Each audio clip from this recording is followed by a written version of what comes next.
At 9:14 a.m. on December 22, 1944, the frozen silence of the Ardennes Forest was thick enough to choke on. The air was a razor, slicing through wool uniforms and settling into the marrow of bone. Oberfeldwebel Klaus Richter adjusted his scarf. A veteran of the meat grinder battles at Smolensk, Richter was no amateur. He led his six-man reconnaissance team with the effortless predatory grace of a wolf. They were the eyes of the Reich, slipping through the whiteout conditions to find a soft spot in the American line. Richter felt superior to the Amis he hunted. He saw them as soft, loud, and over-reliant on their machines. Then he saw it, a thin, lazy wisp of blue smoke curling up from a rocky hollow behind a limestone ridge, a campfire. To Richter, it was the ultimate sign of American amateurism, shivering boys prioritizing warmth over survival. He signaled his men to fan out. In exactly 42 seconds, Richter and every man in his squad would be dead. While the Germans crept forward, imagining a group of terrified GIs huddled around a flame, Private Silas Miller was nowhere near that smoke. He was 300 yards away, wedged into the frozen crawlspace of a collapsed stone barn, his body vibrating with a rhythmic, violent chill. Army doctrine stated that fire was a beacon for death, a violation of every standing order and reconnaissance. High Command had explicitly forbidden unauthorized lures that could compromise a defensive line.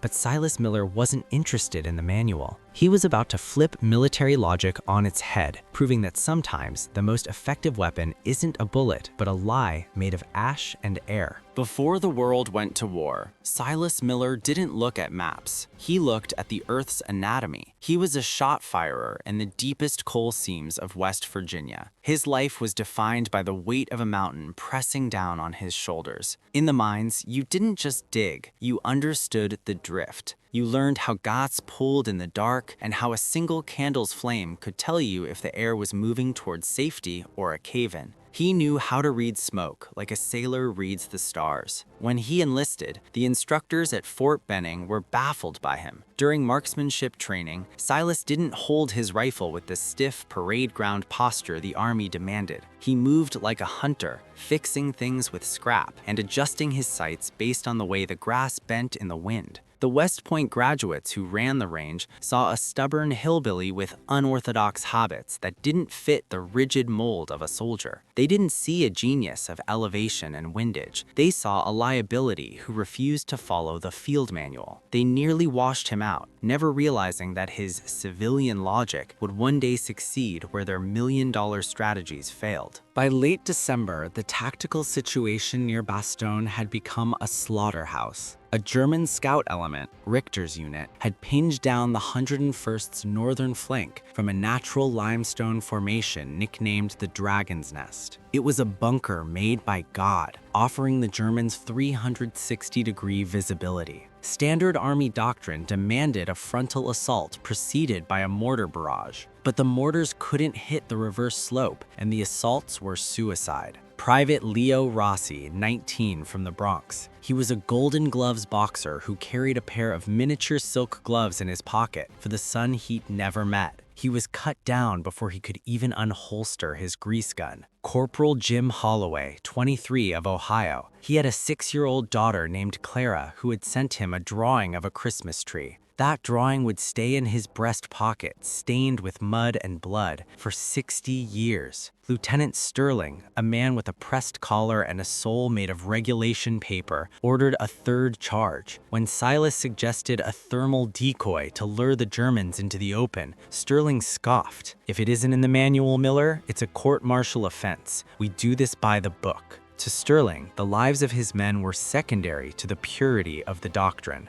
Silas watched the lieutenant walk away and looked back at the Dragon's Nest. He saw what the strategists had missed. There was a narrow ventilation gap in the rocks, a silo slot barely 14 inches wide. If the Germans were distracted by something below, their heads would appear in that gap like targets in a shooting gallery. He didn't ask for permission again. That night, under a moonless sky, Silas went rogue. He crawled into the no man's land, dragging a burlap sack of scrap. He He wasn't carrying grenades. He was carrying a stolen pack of Lucky Strike cigarettes, some dry kindling, and lengths of copper wire. In the freezing dark, he rigged an improvised smoke stick. He used a discarded tin can as a chimney to funnel the smoke of 3 cigarettes and a handful of damp leaves into a steady rhythmic pulse. To a German scout, it looked exactly like a soldier trying to hide a small fire. He then crawled 300 yards back to a collapsed barn, positioning himself where the geometry of war favored the hidden. He was alone, unsupported, and technically a deserter. The barn smelled of fermented corn, old rot, and the metallic tang of frozen oil. Silas pressed his cheek against the cold walnut stock of his Springfield M1903A4. His breath came out in shallow, timed bursts to keep his scope from fogging. The technical challenge was immense. He was shooting at an angle of 43 degrees downward across a valley where the crosswind was shifting at an erratic 8 miles per hour. The distance was exactly 480 yards. Through the optics, he saw the Germans. Oberfeldwebel Richter was cautious, his Mauser held at the ready. He signaled his squad to converge on the smoke wisp. They stepped into the kill slot. One by one, their silhouettes appeared in that 14-inch gap in the rocks. Silas exhaled halfway, held, squeezed. The Springfield kicked like a mule. Richter's head snapped back before the crack of the rifle reached the rocks. Bolt back. Brass casing hits the frozen dirt. Aim. The second scout, a young corporal named Hans, turned in confusion. Squeeze. He dropped. The third man tried to scramble for the ledge, but Silas had already calculated the lead. Ping. In 90 seconds, 7 men, the elite reconnaissance element of the 2nd Panzer Division, were neutralized. Short, punchy reports echoed through the valley. It wasn't a battle, it was a clinical removal. When the sun rose, the 101st moved forward and took the Dragon's Nest without firing a single shot.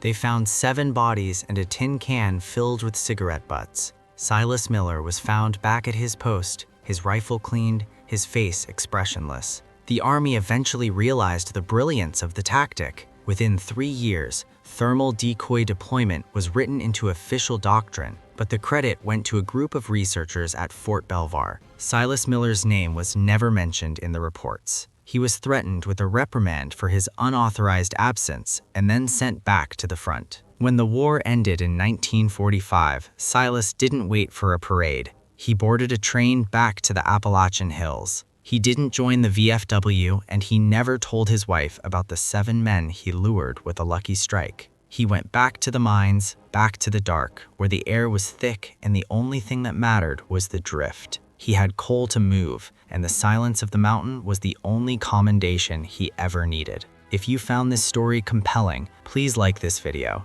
Subscribe to stay connected with these untold histories.